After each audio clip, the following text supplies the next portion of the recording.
Internet of Things. This is an introduction, and so it is more general than wireless. I will give you the whole idea of the Internet, and then we will go through one by one many different wireless protocols which are related to IoT. So 5 things we'll talk about. What are things? Why businesses are so much interested in IoT right now? And what are the research challenges? Why the academics like us are interested in IoT? And then we go into the recent new protocols for IoT. So what are things? Basically, the definition of a thing is anything which is not a computer, which means the table, the pen, the phone, lights, these are all not computers.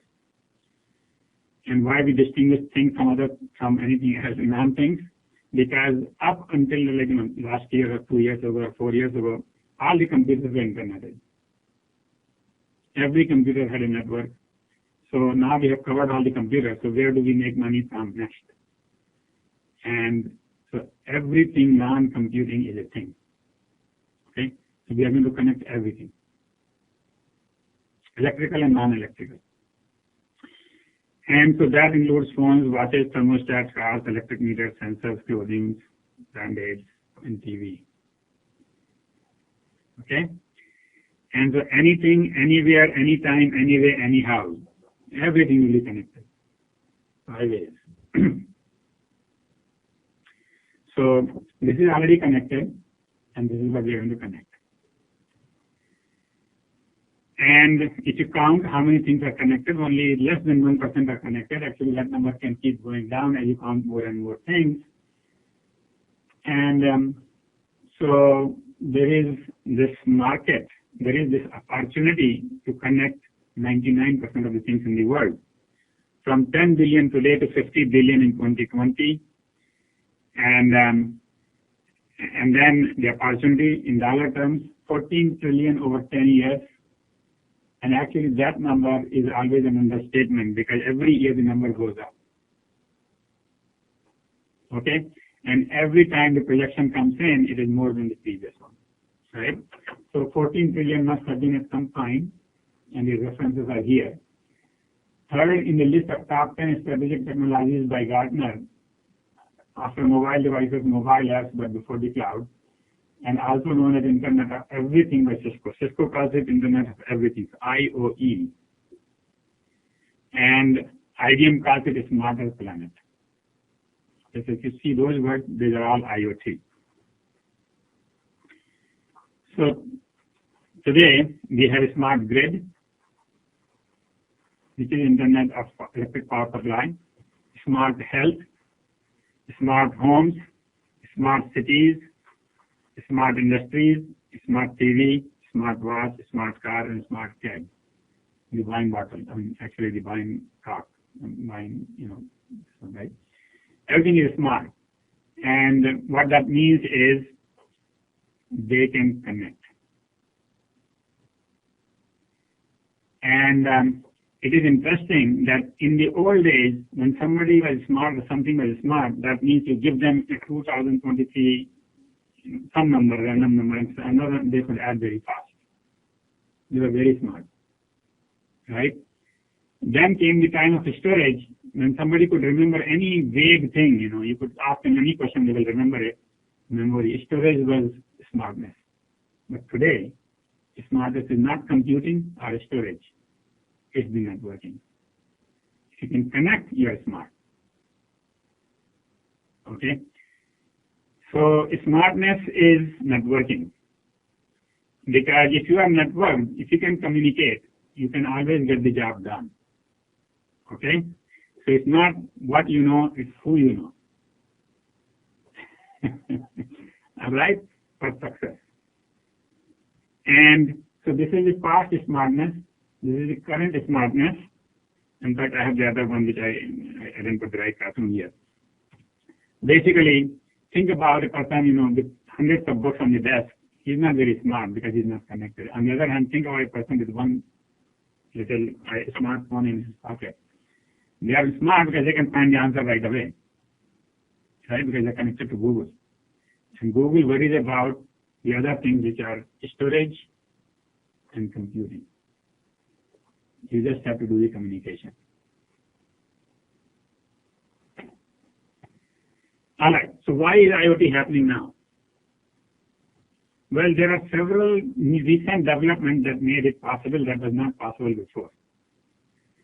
IoT requires three things. It requires sensing, it requires communication, and it requires computation.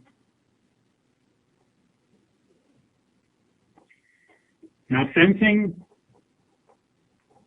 has become very cheap recently only. Okay, I mean, we started working on sensor networks about 1999 or maybe 2000, 15 years ago, and now the sensors are dime a dozen, really dime a dozen. If you want to buy a dozen sensors, you can buy for $0.10 on Amazon.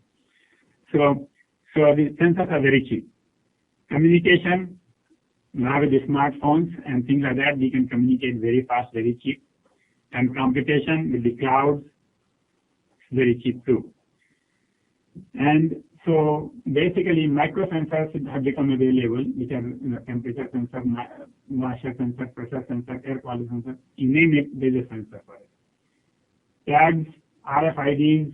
So these are other kinds of sensors actually. RFID, for example, if I put an RFID on this table, then you can figure out where the table is by just scanning it, and so then this is able to communicate. Okay, so all the packages on the internet, all the packages are not on the internet, on the ships, all the packages in the stores, all the shirts and clothes and pants in the stores, they're all labeled now, and they can be kept track of by the network.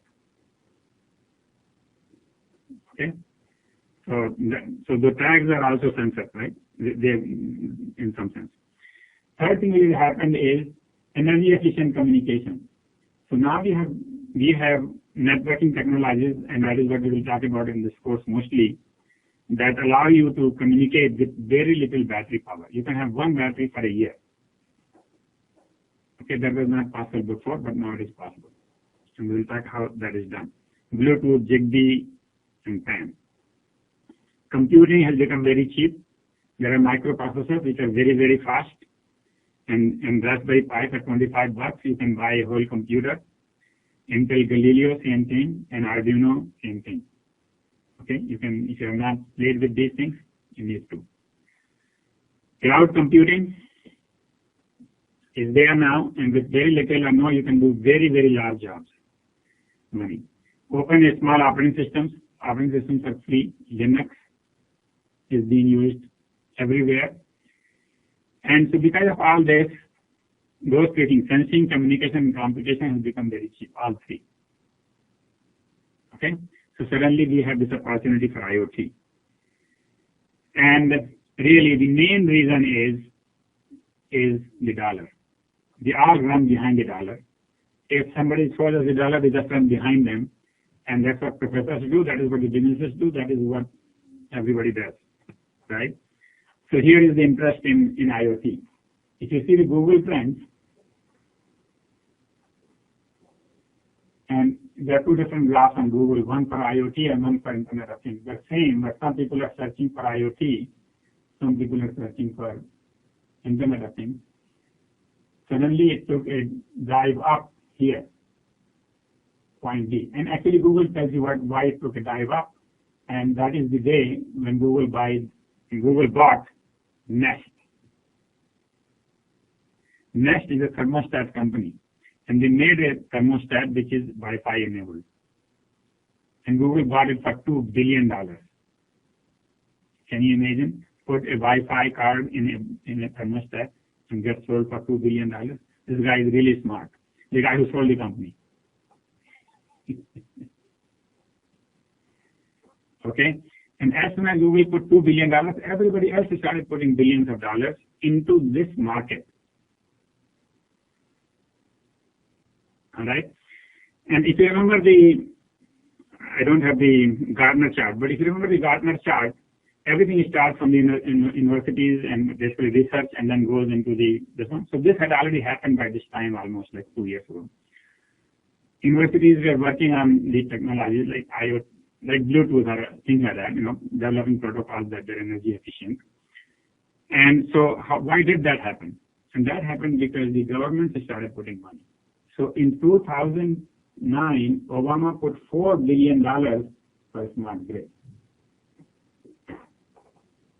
$4 billion can put all the professors, wake up, sleep, and suddenly everybody is working on smart grid.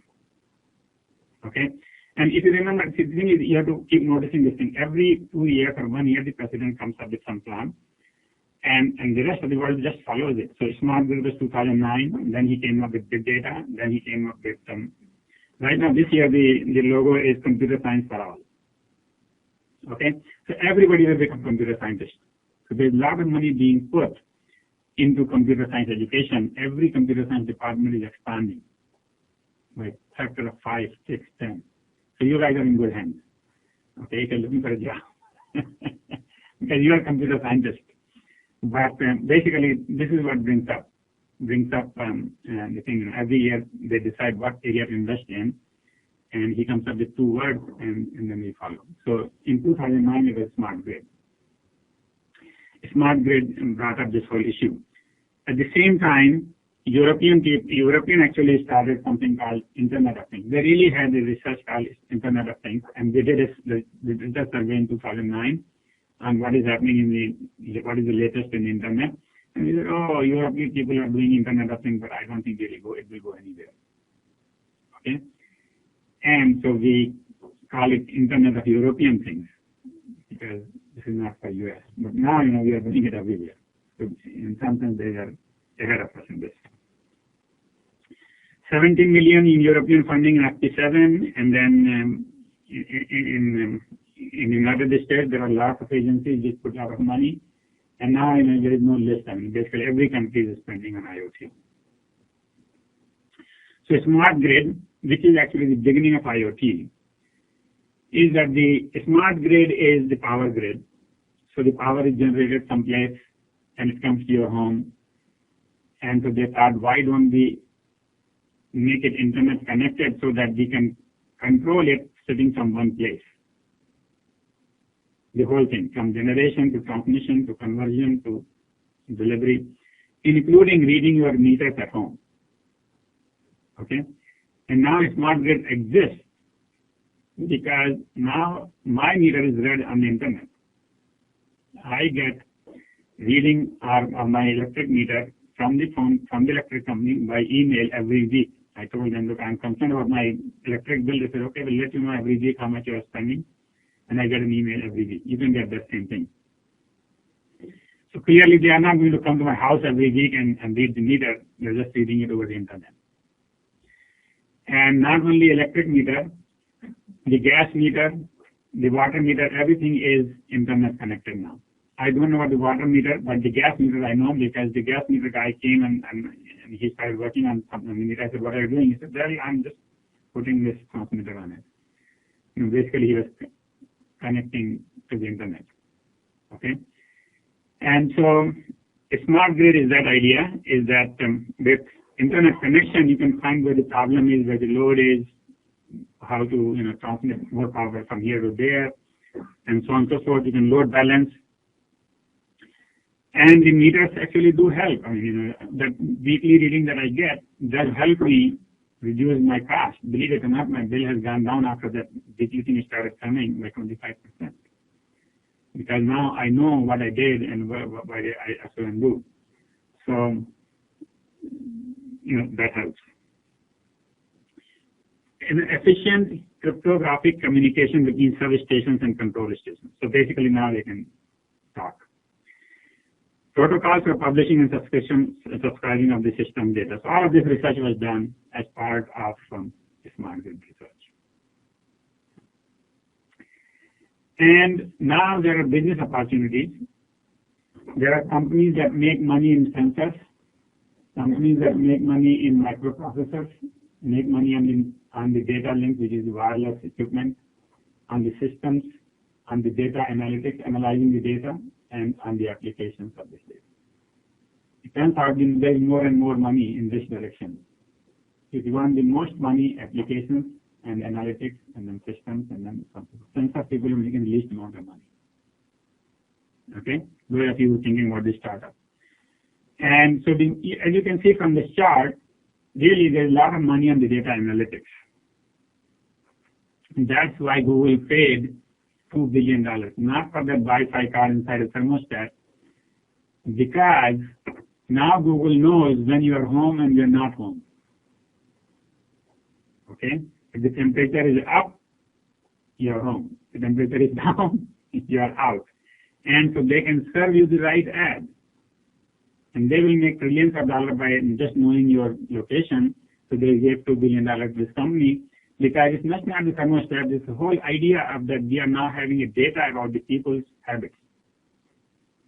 Where they're spending time, what they need, what the requirements are. So everything in your home will be automated, and you will feel that it is good that I can change the thermostat from my office, my home thermostat, but all you're doing is providing some information to Google, and so this cartoon says that, look, I got the right ad. It looks like they want to sell me a fire alarm because there must be something at my home. All right, and so that's where the money is, data. And so while in this course we will not talk about the data part of it, we will talk about mostly the communication part of it, how to communicate this information. But each of these devices will generate data that has to be communicated. So we'll talk about that communication part. But there is a lot of venture activity. So in 2013, $1.1 billion, and and so on and so forth. Now they're just going up. Every time you look up, and every time you look up for how much VC investment, it's just going up like this. Now what can you buy? You can buy that thermostat, of course, and I wouldn't buy that one. It's just too expensive for me. $152 for a thermostat, which cost me $20. The Wi-Fi. $250. I don't know. There must be some crazy people there. But anyway, so $250. There is this looks like a Band-Aid, but it monitors your heart. Demo, this is something that you can connect, and basically we have it in our lab. Pet tracker, Ninja blocks, basically this allows you to remotely control things. Home automation, and then this is basically a software that people who want to design things, they will buy, things like application platform. This is a cloud platform, again the platform, and this is another platform for hardware development. And then there is Lively remote access API. This is simply an API. So this is some of these things are designed for the businesses, including this one. It is a processor especially designed for IoT, and this is the framework. So there are all kinds of companies working on this. Some have a product for the customer, for the consumer, and some have the product for the companies that make those things. So what are they doing, the researchers doing? Well, the issues are in naming and addressing. When you have these thousands and billions, actually trillions of devices, how do you address them, name them? And in fact, so some of the people are doing research on it. One of the very high-profile research funding from NSF was given to one group which was doing the naming. Service orchestration is that how do you basically do orchestration means doing multiple times, right? So if you have millions of devices, how do you put one command and control them? That is orchestration.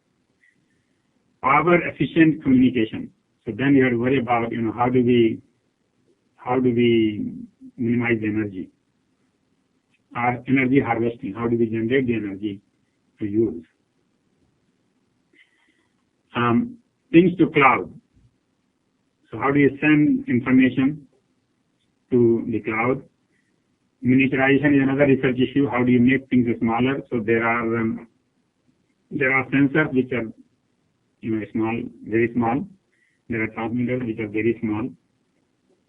Big data analytics, of course, big data is very famous now, and all of you know. Semantic technologies, information and data models for interoperability. So now if a thermostat is generating something, the light is generating some data, and then something else is generating some data, how do we combine all of these? We have to have some semantics. We have to have some organization. We have to have some ways of saying this is what it is. This is the temperature. This is the light level. This is time, and so on and so forth. So all of that has to be standardized. Virtualization. To make one out of many and to make many out of one is virtualization. Privacy, security, anonymity. There's a lot of whole security work to be done. And heterogeneity and scale. Basically, things that we could do on a small scale, now we need to be able to do on a very large scale.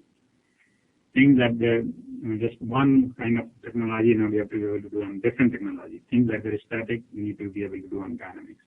So there's a lot of work, and everybody is actually working.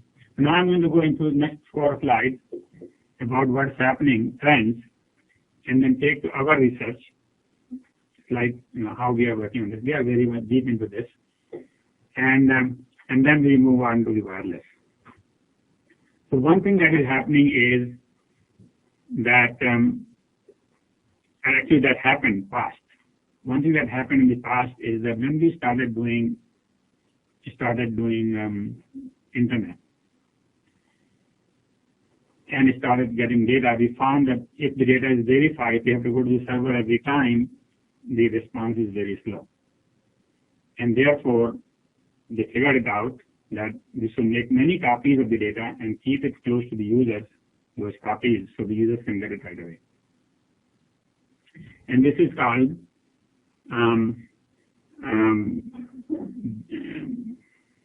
CDN, Content Distribution Network.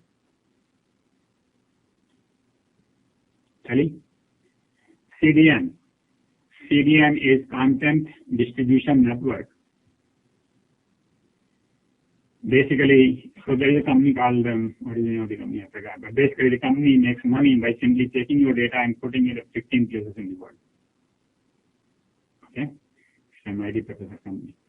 Basically, so the idea is that if you keep many copies everywhere, then people can get it right away. So if you're in China, you don't have to come to USA to get the data. It is right there in China.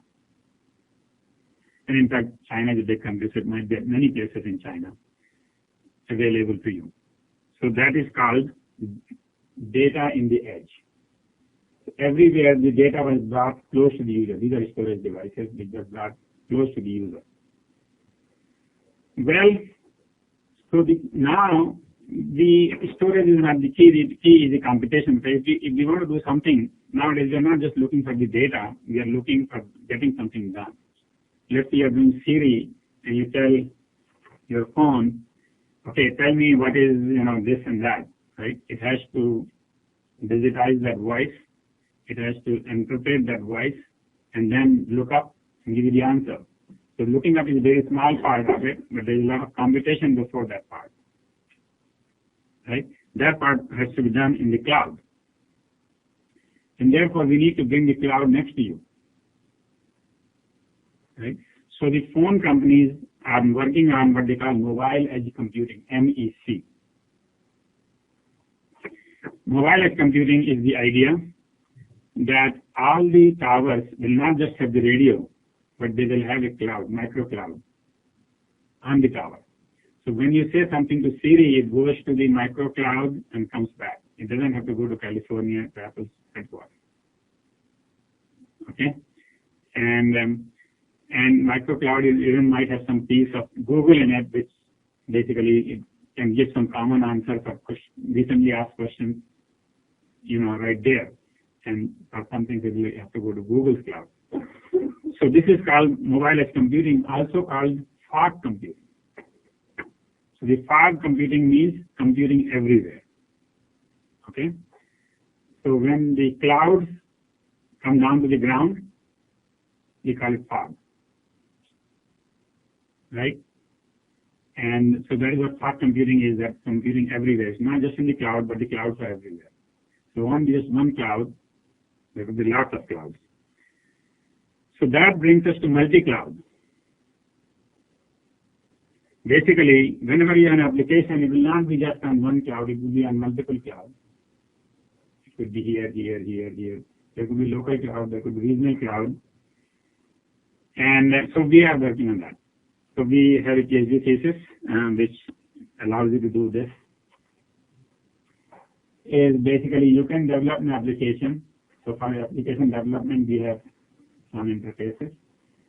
And then after the application is developed, you tell it to a platform that I want to deploy it, and these are the different kinds of clouds that I need. These are the different resources I need. And then it has these interfaces to different clouds. So it has interface to OpenStack, it has interface to Amazon, it has interface to the network management system called OpenDaylight. And then basically, once you have told it, then it can automatically do the rest of it. So whenever users come on and it needs something, it will create a new VM in the right cloud. When the users go away, it will remove the VM from the cloud. So this is called management, application management. And the clouds could be anywhere in the world. They could be in different countries. They could be owned by different companies. Some could be Google, some could be Amazon, some could be IBM, Microsoft, with different interfaces. So that's our research. And then anybody, most of the people who are working, actually I see only 4 or 5 people here who are working on this, they already seen all of this. And one application is, for example, this healthcare application. So this application basically requires some people to wear something on the body. And whenever the sensor says that something abnormal has happened, it tells the local cloud. And the local cloud has some part of that application which decides that this is really serious stuff. We have to call the doctor. The doctor is on a different cloud.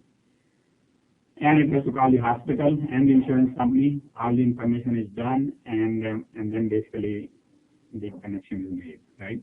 So as you can see, there are at least 1, 2, 3, 4 clouds involved here, and could be even more. All of this, it can be done without any manual intervention. It is all programmed.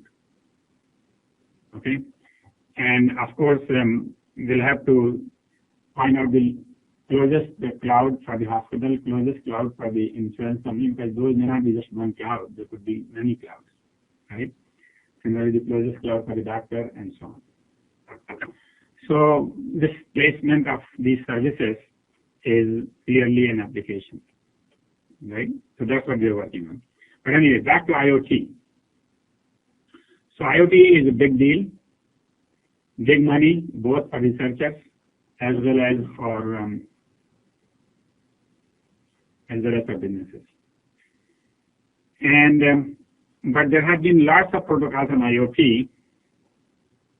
There have been lots of protocols for IoT in the past, but they are all not standard in the sense that every little corner has its own protocol. So building automation people, they are using BACnet. Other people who are using Loanworks, some other manufacturing guys or whatever, they're using Modbus, KNX, Z-Wave. There are lots of these.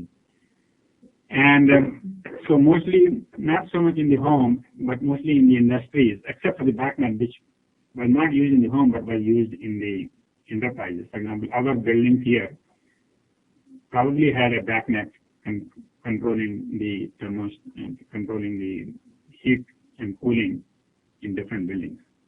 Okay, so there are lots of protocols, but now you really need a standard, right? So there is a standard. Basically, there are lots of standards. Okay, and so this is a list of some of these standards. And what is happening right now is there is no one standard. Every industry standard body is developing its own standard and hoping that they will be the leader. Okay? And every little, so basically right now, just for the data link, there are many standards. For the network layer, there are 2 different sub-layers, encapsulation and routing. How do you get the message from A to B is routing. And how do you encapsulate a packet into this tiny packet, because IoT packets are tiny, but your message may be large. So how do you encapsulate it? That there is a whole set of protocols for that. And how do you do the applications? On the top of it, there's a whole set of application protocols for that. For security, there's a whole set of applications and management the protocols. We will not talk about most of these except for the data link. And even in the data link, we'll just talk about the wireless data links in this course. In the other protocols actually are covered in my other course. So these protocols, some of these protocols were covered in the previous semester at recent advances in networking. The security will be covered in some other semester when I teach security course. But in this course, we will not do security. And we will not do the other parts because those are, but in these other courses, we didn't discuss the wireless. So in this course, we will take this wireless component of IoT. Okay? And what I have done here is try to indicate in bold those protocols that we will try to cover, hopefully. And the ones that are not in bold, either they are very similar to the other protocols. For example, WiMAX is similar to LTE, and home plug is not a wireless protocol. So we'll try to cover as many wireless as we can. Okay? So the next few modules will be on IoT. So far as the standardization is concerned, every standards body is working on it, and there are several new standards bodies that have come up just for the IoT. So IEEE is working on 11.15.4 home plug. Zigbee is working on Zigbee Smart. Bluetooth is working on Bluetooth Smart. IETF is working on RTL. IPU is working on many of them. HC is working on DECT, and so on and so forth. And then 7 organizations added ATIS, CCA, and you can just look up their thing. They have combined together to form one organization called 1M2M. So here what is machine to machine. This is what is machine to machine and device to device, IoT. Okay. So this 1M2M is one organization which is trying to develop the whole framework for machine to machine communication. Okay. I think I will stop right there and complete it next time.